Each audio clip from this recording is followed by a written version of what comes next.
इस वक्त हमारे समक्ष है दुर्ग संसदीय क्षेत्र से विजय बघेल जी।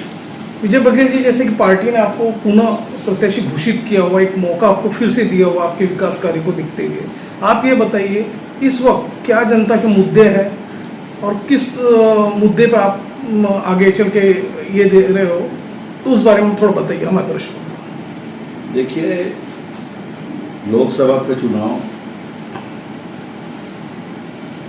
देश हितकारी मुद्दों को लेकर होती है।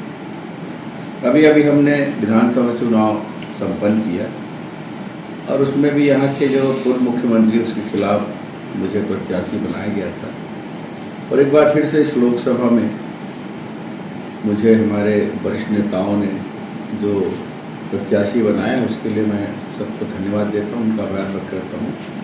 और जो देश के मुद्दे हैं, पूरे देश के अनेक प्रकार की, चाहे रक्षा के मामले में हो, चाहे इंफ्रास्ट्रक्चर के मामले हो, चाहे नागरिकों के बहुत सारे हित के लिए योजनाएं बनाने की बात हो, चाहे किस स्तर पर ये देश विश्व के शिखर पर आगे बढ़ रहा है और इनके मान सम्मान और आत्मस्वाभिमान को कैसे हम आगे बढ़ाने, उन सभी मुद्दों को लेकर लोकसभा चुनाव होता है और उन सभी मुद्दों को लेकर ही हम जनता के बीच में जा रहे हैं। आपने 5 साल पहले जो आशीर्वाद दिया था, इन 5 सालों में हमने क्या किया, और उससे पहले भी 2014 में जब भारतीय जनता पार्टी को आशीर्वाद पूरी जनता ने यहाँ दी थी हिंदुस्तान की, और माननीय नरेंद्र मोदी जी उस समय इस देश के प्रधानमंत्री बने, इन 10 सालों में हमने क्या किया, क्या आकांक्षाएं थी लोगों की, ये सब का लेखा जोखा लेकर हम लोगों के बीच में जा रहे हैं और बहुत अच्छा प्रतिसाद मिल रहा है।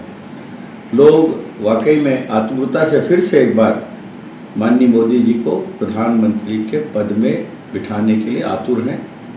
समय बस ये है कि कब वोटिंग हो और कब हम कमल छाप में बटन दबाकर फिर से एक बार माननीय मोदी जी को, जो उन्होंने संकल्प लिया है इस बार 400 पार, उन संकल्पों को हम भी पूरा करें, ये भाव के साथ जनता अभी मन बना चुकी है। विकसित भारत संकल्प के अंतर्गत कई जन कल्याणकारी योजनाएं आपने क्रियान्वित की हुई है, तो जैसे अभी कई मुद्दे भी है, जैसे बेरोजगारी का एक मुद्दा है, आदिवासियों का मुद्दा है, किसान धान उत्पादकों का मुद्दा है, ये कई तरह के मुद्दे हैं, महिलाओं से संबंधित भी मुद्दे, उसको किस तरह से आप विकास की ओर ले जा रहे हैं, क्या आप लोगों का रोड मैप है, उस बारे में आप बताइए। नहीं, आप देखिए कि मोदी जी के आने के बाद हर वर्ग खुश हुआ है और उन्होंने तो कहा है कि 4 जाति के रूप में वर्गों को बांटे हैं, एक युवा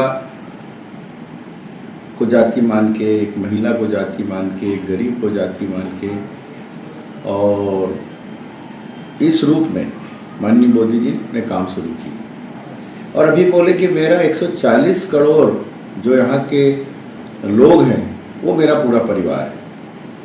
अब जब कोई व्यक्ति किसी को, मैं आपको अगर परिवार मानूं तो मेरे मन में बात होगी कि मैं आपके हितों की रक्षा करूं, आपको मुझसे क्या आवश्यकता है, उस आवश्यकताओं की पूर्ति के लिए मैं मेहनत करूं, काम करूं। तो जब मोदी जी ने पूरा 140 करोड़ भारतवर्ष की जनता को अपना परिवार माना है, तो उनके मन में ये भाव है कि मैं जनता को जो मेरे से अपेक्षाएं हैं एक परिवार के सदस्य के रूप में, उन अपेक्षाओं को उनका पूरा करूं, चाहे महिला बहनें हो, चाहे युवा हो, चाहे गरीब हो, चाहे किसान हो।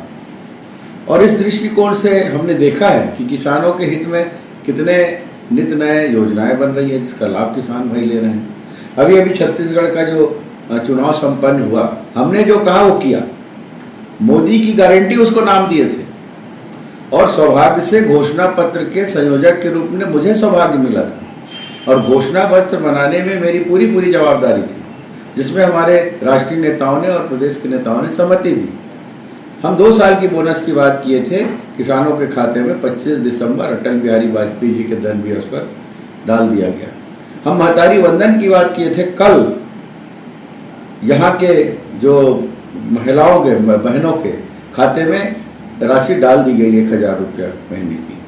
हम किसानों को 21 क्विंटल लेंगे बोले थे, 3100 रुपया के भाव से लेंगे बोले थे। कल माननीय प्रधानमंत्री जी वर्चुअल इसमें किसानों के खाते में 917 रुपये जो अंतर की राशि एक मुश्त डाल रहे हैं।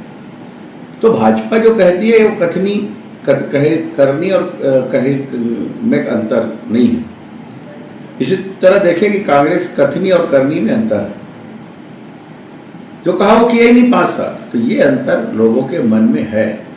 और जिन योजनाओं को लेकर हम बढ़ रहे हैं, अभी किसानों के जो बहुत सारे उपकरण होते हैं उसमें दीदी ड्रोन के माध्यम से बहनों को कैसे हम उसका जीवन स्तर ऊपर उठाएं। स्व सहायता समूह की हमारी बहनों को लोन देने की चाहे बात हो, कितनी सरलता और सहजता हो गई है।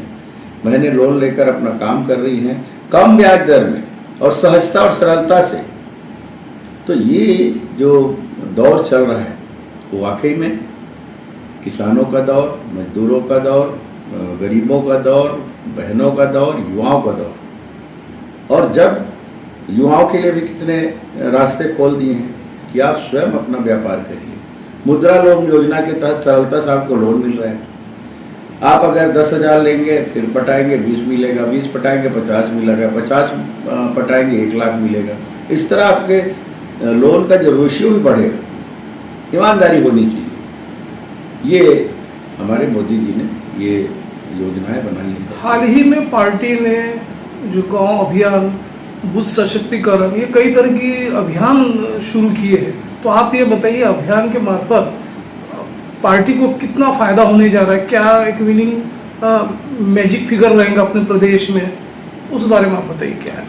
हमारी पार्टी केडर बेस्ड पार्टी हमेशा लोगों के बीच में रहती है और जो राष्ट्रीय स्तर की जो कार्यक्रम आते हैं और प्रदेश स्तर के माध्यम से हम जिला तक अधिकार देते हैं।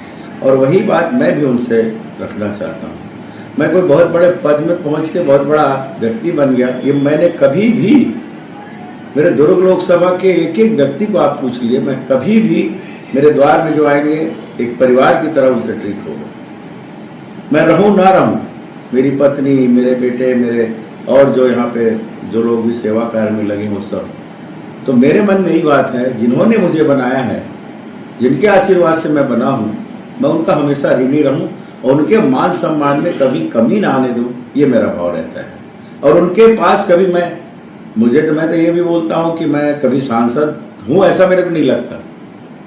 जनता के बीच में रहता हूँ कभी तो, जब हाँ मैं लोकसभा जाता हूँ, बाकी लोगों से पास पूछते हैं और जब वहाँ के जो सुरक्षा कर्मचारी अधिकारी लगे हैं सैल्यूट मार के मुझे बोलते हैं आइए सर करके, तब लगता है हाँ मैं सांसद बन गया।